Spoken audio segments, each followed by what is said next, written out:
Welcome back to the channel. Have you ever wondered what it truly means when legends speak of mortals becoming deities? What mysterious forces conspire to elevate an ordinary being to the realm of divine power? In today's exploration, we will delve into Master Chenggang's profound analysis of the causes and conditions that give rise to deification in Buddhist thought and beyond, revealing how karmic seeds, unwavering faith, and the power of Va can converge to manifest extraordinary spiritual transformations. In the vast tapestry of Buddhist literature, tales abound of practitioners who, through lifetimes of pure conduct and boundless compassion, attain miraculous abilities that seem to transcend the ordinary limits of human existence. Yet, Master Chenggang cautions us that such phenomena are not the ultimate goal of practice. Instead, they are byproducts of profound cultivation, karmic maturity, and the convergence of countless conditions.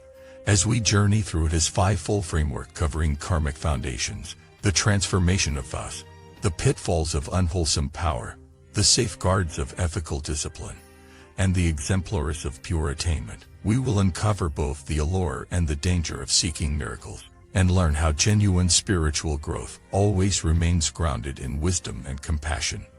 At the heart of Master Chenggang's teaching lies the principle that every phenomenon, even one as wondrous as deification, emerges from the interplay of cause and effect. In the realm of Buddha Dharma, the law of dependent origination governs all occurrences. No event arises independently, and no power manifests without its roots. Thus, when we speak of becoming a deity, whether through celestial manifestations, extraordinary healings, or prophetic insights, we are in fact speaking of the fruition of deep karmic potentials and the mindful ripening of vows made in countless previous existence. Long ago, in the annals of ancient India, there was an account of a Buddhist who, through meticulous cultivation of altruistic aspirations, vowed to embody the compassionate presence of Avalokiteshvara in every corner of the cosmos.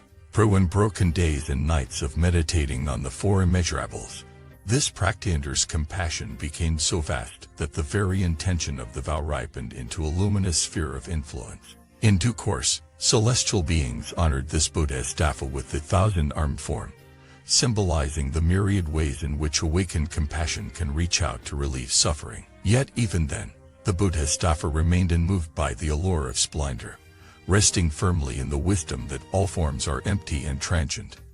By contrast, Master Chenggang warns of those who, out of a desire for prestige or out of attachment to power, pursue shortcuts to supernatural feats. Such paths may indeed yield startling displays, levitation, pyrokinesis, or telepathic insight, but they are born of attachment to results, and often conceal the very ignorance and ego-clinging that Buddhist practice seeks to transcend. He shares the story of a monk who, having mastered certain esoteric rites, became convinced of his own invincibility. His hunger for adulation led him to neglect compassion and ethical restraint, until at last his so-called powers turned inward, tormenting him with nightmares so horrific that he abandoned the occult arts forever and returned to the simple recitation of the Buddha's name in humble repentance.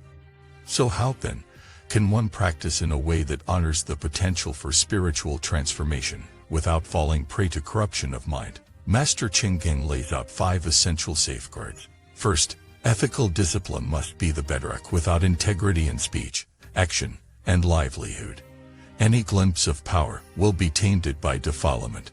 Second, one must cultivate wisdom through direct study and meditation on emptiness, so that every manifestation of power is seen as a manifestation of mind rather than an object to be possessed. Third, vows should be rooted in bodhicitta, the aspiration to free all beings so that power becomes an instrument of service rather than a trophy of ego. Fourth, one must always return to the refuge of the three jewels, recognizing that any power rises through the blessings of the Buddha, Dharma, and Sangha. Finally, one should maintain close fellowship with true spiritual friends who can guide, correct, and inspire, preventing the subtle slide into self-deception.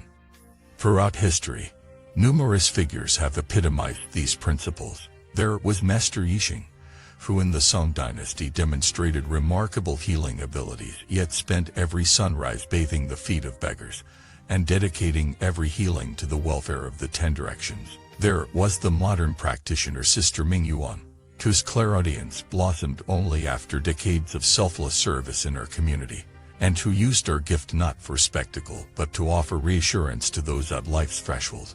Their legacies stand as living proof that true spiritual power is inseparable from humility, compassion, and unwavering ethical resolve. In closing, remember that the path of awakening is not measured by the wonders we perform, but by the depth of our compassion and clarity of our insight into the empty nature of all phenomena. If extraordinary abilities arise, may they arise only to relieve suffering and guide beings toward liberation. If deification is within the scope of karmic fruition, let it be an expression of boundless wisdom and selfless life, not a crown for the ego. Thank you for watching this video.